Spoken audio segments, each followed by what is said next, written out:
Hey y'all, it's Frank. I'm back with another video today, and I kind of want to give you guys a recap of what I did this week. This was my fourth week of the challenge, and it was a very productive week. I was talking with my buyer, and on Monday he finally got his taxes back and got his loan amount correct. He got all that back, and he was pre-approved for 360. So we're looking for properties under that so we could have some wiggle room. Tuesday we went and we saw a couple properties, and he liked one of them and he wanted to make an offer. But by the time that he decided that he wanted to make an offer, which was Thursday, that property was already under contract and pending. So he lost out on that property just because he was kind of thinking about it too much. So then Thursday night he lets me know. He says, Frank, look for some properties for Saturday. Now, I want to see something that's good, legal, and has no violations, and that it's a good property for what I want to do. And I was like, all right, perfect, let's look. So the Thursday night, Friday, and Friday night, I looked. I made a list of 9 properties. Of the 9, I chose 6 that we should see. Of those 6, as you should probably learn, that's if you want to look at 2, you should probably schedule 4, just because there's always gonna be a listing agent that doesn't answer, or they're just gonna cancel on you for some reason. So always have more options than what you're planning on. So we wanted to see 4 properties. I had 9 of the 9. We chose 6 of the 6. 3 of them answered. So it wasn't even all 9 that we got to see. So of those 3, he really liked one of them, and he told me, Frank, I want to make an offer on this property. Let's make it happen. So I came back to the office. That's where I am now.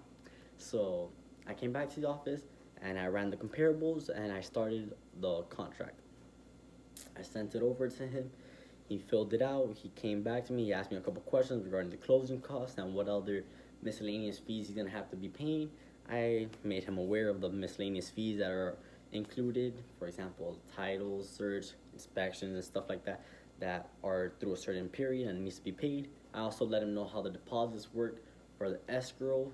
For example, here at Avanti, we chose you should put 2 payments. The first deposit for the down payment, and then the second deposit. So let's say you're gonna do 10%, you should put 5 and 5, or 4 and 6. You know, just a variation of it, so you could both you could have that on your offer. So when you're making the offer, it looks strong. So after I explained to him the miscellaneous costs, he agreed that this was the best price, and let's start off the process. I ran the comparables.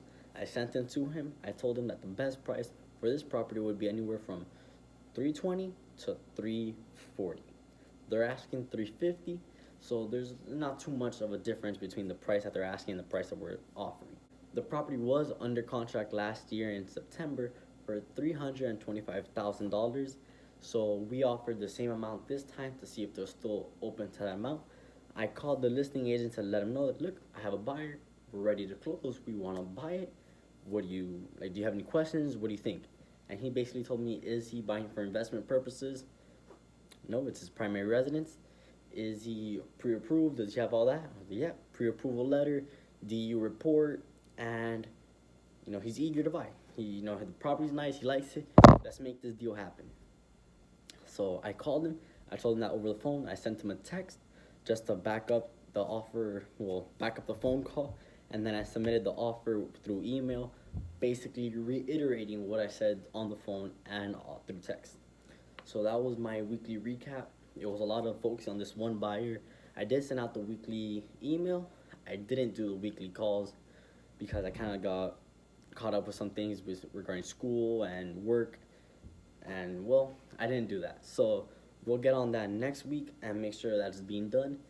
However, I am thinking about signing up for a CRM automation that my company offered to send every bi-weekly emails to all my clients. If they speak Spanish, if they're buyers, if they're renters, it will be like a specific email towards those audiences. So I might sign up for that. It costs like $100. So I'm thinking about it, but I still haven't decided whether I should do it or not. So again, this is Frankruiz, your South Florida realtor. If you have any questions, comments, concerns, drop it on the comment section below, subscribe, and hit the like button. Thank you.